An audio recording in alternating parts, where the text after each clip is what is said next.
यह सिर्फ पेड़ और फूल नहीं है, बल्कि यह एक पूरा समाज और सभ्यता है। जंगल के योद्धा पत्तियों के सबसे खास सैनिक हैं। वे हवा में उड़ने वाले पक्षियों पर बैठकर आसमान में उड़ते हैं।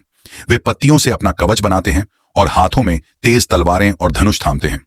वे कुदरत के नियम और जीवन का रूप हैं। वे इस दुनिया के रखवाले हैं। और उनके दुश्मन आइस कैप्चरिंग सैनिक हैं, जो कौवों और चमगादड़ों पर सवारी करते हैं। वे सड़ी हुई मिट्टी और मरे हुए पत्तों से बने हैं। वे सड़न और तबाही के दूत हैं। वे जहां भी जाते हैं, जिंदगी खत्म होने लगती है। वे सिर्फ अपने अंधेरे इलाके को बढ़ाना चाहते हैं। यह सिर्फ जमीन छीनने की कोई साधारण लड़ाई नहीं है। यह जंगल के जीने और मरने की जंग है।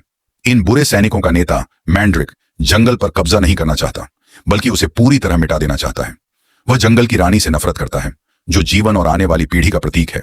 वह उस जादुई कली, फूल की थैली से भी नफरत करता है, जो भविष्य की उम्मीद है। जब तक वह कली बची है, जंगल जिंदा रहेगा। लेकिन सड़न और मौत के भरोसे जीने वाले इन सैनिकों के लिए यह कली एक बड़ी आफत है। जब ये सैनिक जंगल पर हमला करते हैं, तो उनकी चालें सिर्फ तबाही और मायूसी लाती हैं।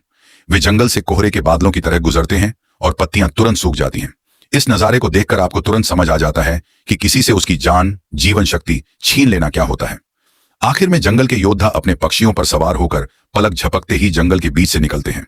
जब वे कौवों जितने बड़े दुश्मनों का सामना करते हैं, तो उनकी रफ्तार हवा जैसी तेज होती है। इस लड़ाई को देखकर ऐसा लगता है जैसे आसमान में कोई बहुत बड़ा युद्ध चल रहा हो। जंगल से भागने के दौरान रानी को दुश्मन के नेता ने घेर लिया और उस पर हमला कर दिया। उसके पेट में दुश्मन का जहरीला तीर लगा और वह जंगल में गिर गई, और उस जादुई कली के सामने ही उसकी मौत हो गई। उसने अपनी जान देकर इस बीज की रक्षा की और इसे जंगल में आई एक इंसानी लड़की को सौंप दिया। जब तक वह कली सलामत है, जंगल को एक नई रानी मिल सकती है और जिंदगी वापस लौट सकती है।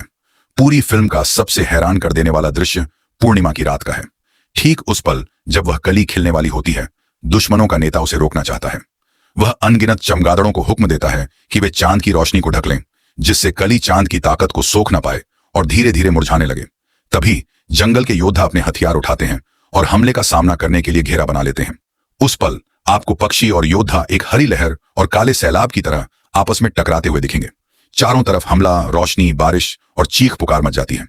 आखिरकार जंगल के योद्धाओं की कड़ी टक्कर के आगे चमगादड़ भाग जाते हैं और वह जादुई कली खिल उठती है। एक नई रानी का जन्म होता है और जीवन की ताकत पूरे जंगल में फैल जाती है। वह पल भर में सड़ी हुई धरती को दोबारा ठीक कर देती है और सारे अंधेरे को दूर भगा देती है।